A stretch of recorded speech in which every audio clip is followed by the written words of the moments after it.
$7.8 billion. Lilly is paying tech multiples just so people can take a nap. Oh, come on.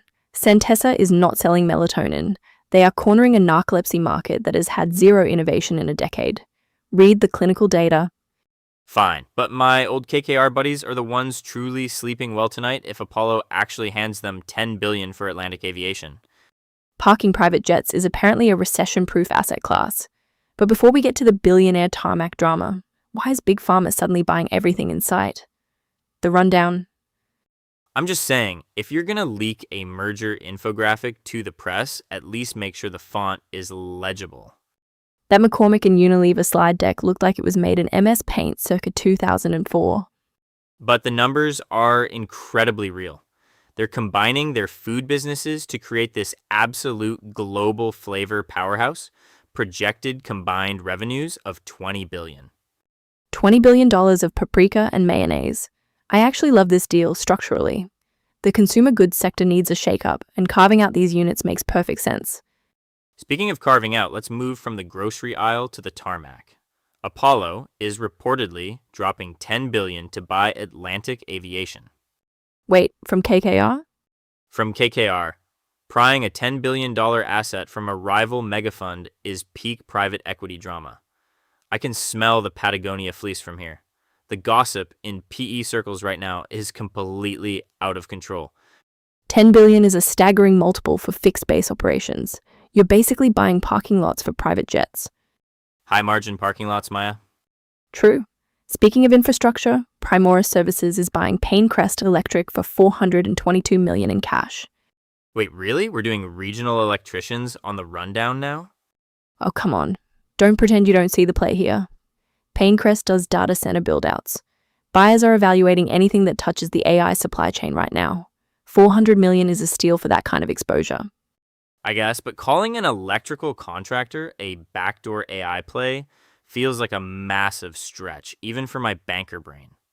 Read the filing, Nate. Their backlog is almost entirely data centers. It's incredibly smart underwriting discipline.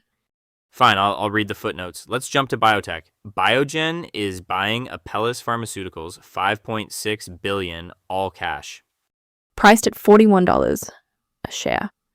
They're desperate to expand their immunology and rare disease portfolio. Desperate is a strong word. Analysts are calling it strategic urgency to capture synergies. I call it a growth panic. Look at the premium. They're throwing cash at specialized fields hoping something sticks because their legacy pipeline is totally stalling out. You always hate the biotech buyouts. I hate when buyers use the word synergy to justify overpaying. Show me the actual clinical data first. Well, if you hate a $5 billion biotech premium, you're going to absolutely despise our main story today. Oh, I already do. Eli Lilly is dropping $7.8 billion to get into the sleep medicine game. We'll tear apart the Centessa buyout right after this. The big one. $7.8 billion for a good night's sleep. Honestly, I know some managing directors who would pay double that just to get 6 uninterrupted hours. They probably need it. But Eli Lilly is the one writing the check here. $7.8 billion for Centessa Pharmaceuticals. And Nate, I read the investor deck this morning. They're pricing in absolute perfection. They can afford perfection right now. Lilly has weight loss drug money burning a massive hole in its pocket. You look at the broader landscape, Big Pharma is terrified of the patent cliff. They have to buy growth. I get the strategic urgency, but let's talk about the price tag. Centessa is an interesting company, but they're still in clinical trials for their main sleep disorder drug. Paying nearly $8 billion for a pre-commercial asset is wild. Analysts are out here preaching about strict underwriting discipline in this macro environment, and then Lilly just drops this bomb. It's an orexin agonist, Maya. If it works, it completely rewrites how we treat narcolepsy and hypersomnia. The total addressable market is massive. You have to pay up for a best-in-class asset. If it works. That's the key phrase. I was digging through their phase 2 trial data buried in the SEC filings. The efficacy looks solid, but the safety profile is still a question mark for long-term use. You're telling me a banker didn't look at those risks and try to negotiate a contingent value, right? Oh, come on. You know how competitive these biotech auctions are right now. If Lilly tried to structure this with earnouts, someone else would have scooped it up in all cash. Look at Biogen. They just agreed to buy Apellis for $5.6 billion.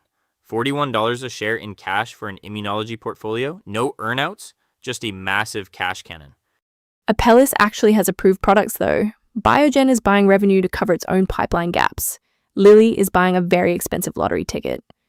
Lilly is buying a new franchise. When you're a mega cap pharma, you don't buy singles. You swing for the fences. Spoken like a guy who used to build the pitch decks. Guilty as charged. I love a big strategic swing. We'll see how investors digest that hefty acquisition premium when the market opens tomorrow. I'm just saying, if the FDA throws a flag on this sleep drug in phase 3, that's an $8 billion write-off. Fair point. But speaking of expensive toys with high price tags, we need to talk about the rumor mill on Apollo. Oh, the private jet drama. Exactly. Private equity circles are completely buzzing right now. We're hearing Apollo is inches away from dropping $10 billion to pry Atlantic Aviation away from KKR. $10 billion for fixed base operators. I have a lot of questions about the underwriting on that one too, Nate. Voices. I just have to read this analyst note I saw this morning. Quote, "The surge in biotech buyouts reflects a strategic urgency to enhance growth portfolios." End quote. Ah, yes, strategic urgency. That's pure banker translation for our patents are expiring and we're panicking. Exactly. They're calling Biogen dropping $5.6 billion in cash on Apellis a strategic urgency, $41 a share for an immunology pipeline. To me, that smells like panic. Oh, come on. Apellis has a lock on some very specific rare disease markets. You pay up for that kind of moat. $5.6 billion is totally reasonable when you look at the long-term cash flow. Reasonable? Nate, they paid a massive premium. If you want a smart pharma play, look at Eli Lilly. $7.8 billion for Centessa Pharmaceuticals. The sleep medicine deal. Yes, sleep. Not some hyper-niche rare disease. Sleep is a massive, highly underserved market. Lilly is buying an entirely new therapeutic lane. That's actual strategy, not just plugging a leaky revenue bucket. Fair point. I just love that Big Pharma is spending almost $14 billion this week between the two of them, and half of it is literally just to help us take a nap. Well, with the valuations we're seeing, we all need a nap. Which brings me to the other analyst quote I love today. Supposedly buyers are maintaining, quote, strict underwriting discipline. Strict underwriting discipline? What, tell that to Apollo. Private equity circles are absolutely screaming right now that they're about to pry Atlantic Aviation away from KKR for $10 billion. $10 billion for private jet parking lots. Where exactly is the strict underwriting discipline in a $10 billion secondary buyout between two mega funds? There isn't any, it's just musical chairs with billions of dollars. But KKR has to be thrilled with that exit multiple. We'll see if the math actually pencils out in the footnotes once they file. We should probably keep refreshing our feeds on that Apollo deal.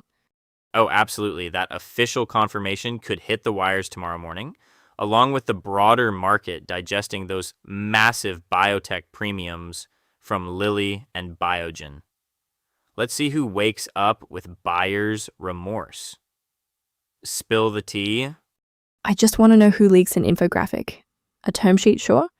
A board deck, absolutely. But an infographic?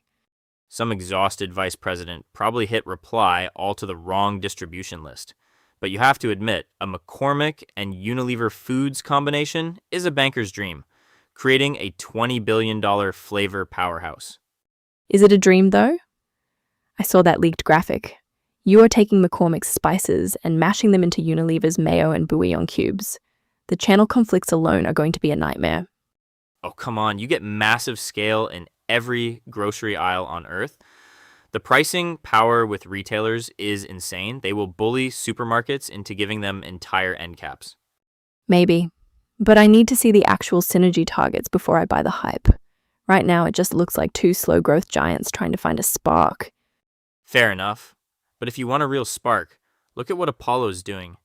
My phone has been buzzing all morning about Atlantic Aviation. Right. The KKR asset. $10 billion to park private jets.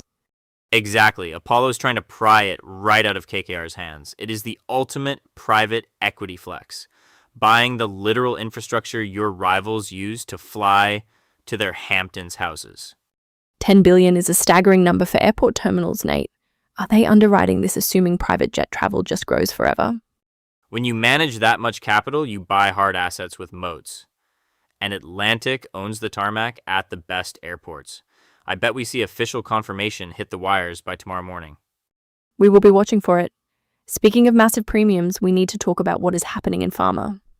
Oh, we definitely do.